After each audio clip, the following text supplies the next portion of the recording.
Hi guys, welcome to my YouTube channel. This is Never Age TV. Guys, loneliness almost sent me to the grave. Guys, loneliness can send you to the grave. It almost sent me to the grave, guys. You know what happened? It was those days that, the curfew days. Curfew caught us by surprise, guys. We could not leave to go anywhere because of COVID. And guys, it happened that all my members of my family had, for one reason or another, traveled when the lockdown was announced. And I was left alone in the house. Guys, I know this is a situation that hit many people. So somebody may be wondering, why is she saying that she was lonely? Let me come closer to you. Why is she saying that she was lonely? And this is a situation that hit most of us. Mine almost sent me to the grave, guys, because it was announced when I was alone in the house. And it is not a house where you'd say it's an estate, maybe in Nairobi, or it is a house in its own compound, and a lonely house, if I should say. It's a house that was on its own, in its own compound, in a neighborhood that was very deserted. Guys, we had just moved there, and you know the way you would move to a newly built area, and the neighbors have not constructed their houses. You happen to have yours on its own, waiting for the... Okay, neighbors are there, but they have not built. So that house of ours was just on its own, and in a locality that is very deserted, guys. Then, members of my family happened to have traveled. And when lockdown was announced first, you remember you could not move from... Guys, do you remember those days when you could not move from one location to another?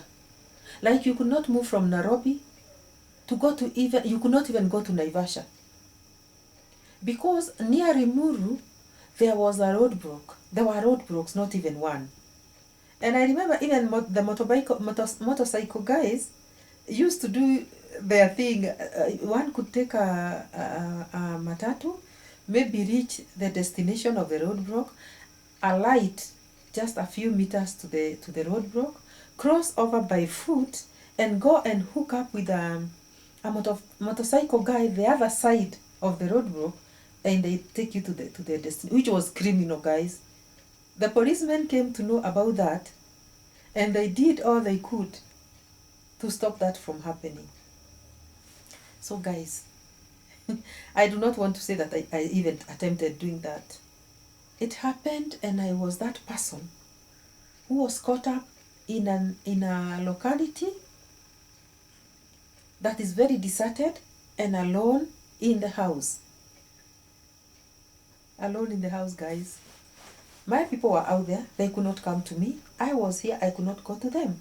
You remember even people were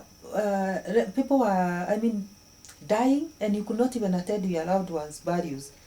Your mother could even die, or sorry to say that, or your father could even die, but you could not even afford, attend their burials, because it required that you go to the chief. Then the chief sometimes would deny you the permit to travel. COVID. What devil was this that came and struck us? We were in such a situation that was very, very bad, guys, if you can remember. We sat in houses, not moving. And thank God, there were some places we could buy food. There came a time that you could even go to the nearest supermarket, and you could not even get the foods you required, especially the groceries, because people bought them in bulk to store in their own houses. But I'm talking of the very, very first announcement that was the lockdown, that you could not even move from one place to another. So guys, I was there in that lonely house. But being in the lonely house is not even the issue. The issue is that I was in a very lonely locality. I could not move out. I could not even get somebody to talk to. I could only speak to my loved ones on phone. They could also speak to me on phone. But there's no way we would have met. This is because we were locked down. And guys, somebody may wonder, is this something to even talk about? Yes, it's something to talk about, because guys, there are some people who are affected by some situations differently.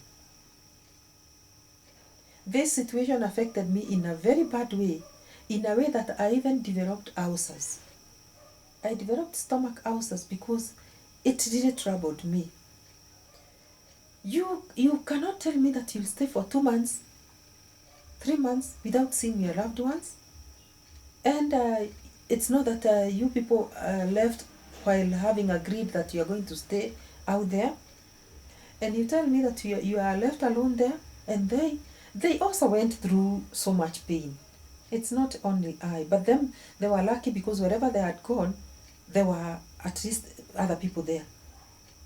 But this tortured me most because I was all alone. I was all alone in the house, and without a neighbor that I know, without any place that I could go to. You could not even attempt to go out there.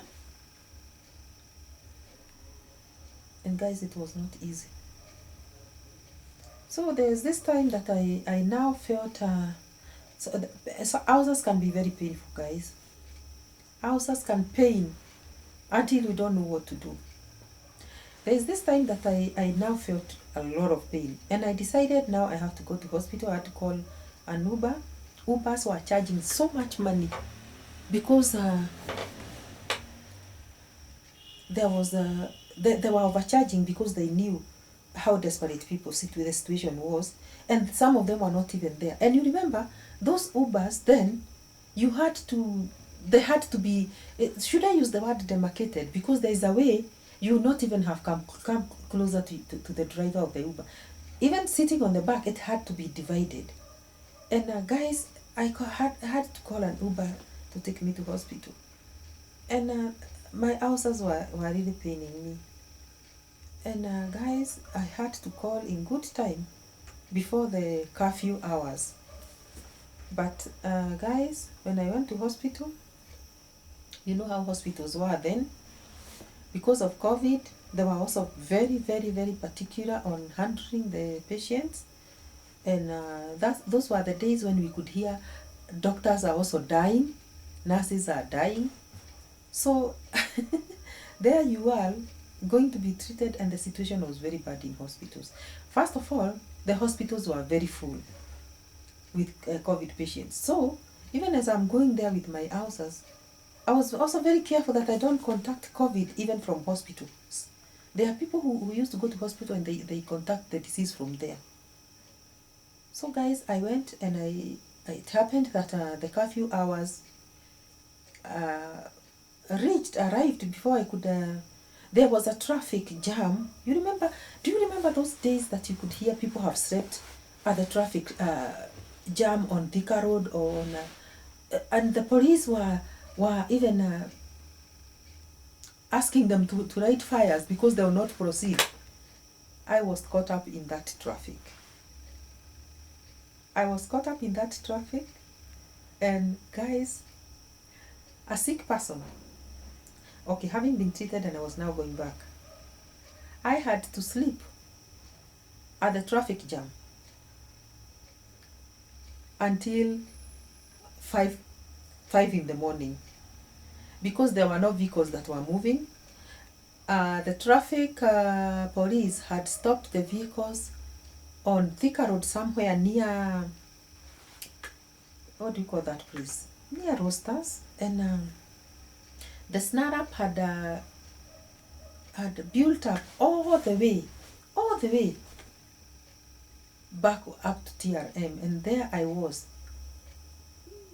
Now remember, I didn't have a means. I was in an Uber, and this guy, there's nothing he would have done because vehicles are there. We had to sleep, guys, with so many other people. We had to sleep on the car, and I remember it was a very cold season. Fires were lit by the roadside, and these policemen did not hear any of that. And we could hear ambulances and sirens from far behind us. But the policemen could not even be moved by that. You know, there are times that people should also reason. And that ambulance maybe was taking a sick person to hospital. And here you are, because of the curfew, you have locked the road. That you are working for the government that has employed you, and you are obeying the rules. I'm not here to tell them to break the rules. But guys, there are many people who died, who would not even have died on that traffic, because had the roads been open, maybe they would have reached the hospital in good time. But there are many people who died in that traffic jam. We read them even in the papers, we heard them in the news.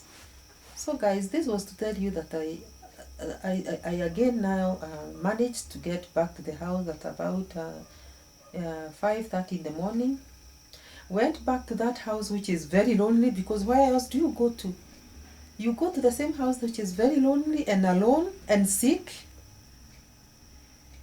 and you don't even want to hear about going to hospital any other day because of what you experienced out there, sick and in the cold.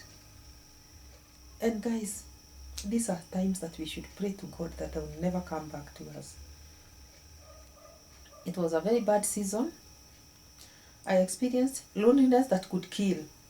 At one point, I felt so lonely. And I felt like, you can even die in a house alone. Do you know, we just think of, we know of the situation, and we know it happened, yes. But we don't want to even think deeper and think of the people that were living in houses alone. There were people that were in homes alone, some elderly people that were alone, some sick people who could not even move out there, that were alone. And guys, loneliness can kill. Because that is the time you would have called somebody, and they also did not have power to come and help you. They could not come and help you. They could not reach to help. So guys, it happened, and I thought I should share this. I just felt that people think only accidents kill, big sicknesses kill, but let me tell you, even loneliness can kill. At one point, I felt like I can die. But thank God, in the course of that of time, somebody found their way through their means and traveled back to Nairobi and came and kept me company, and even took care of me because I was sick. I thank God, because that at last happened. But had it not happened, maybe we would be talking of a different story today. We thank God and we pray that this will never happen again in the world, because it was global. We pray that it will never happen again. So guys, please like and subscribe to this channel. This is Never Age TV, and see you in the next video. Bye.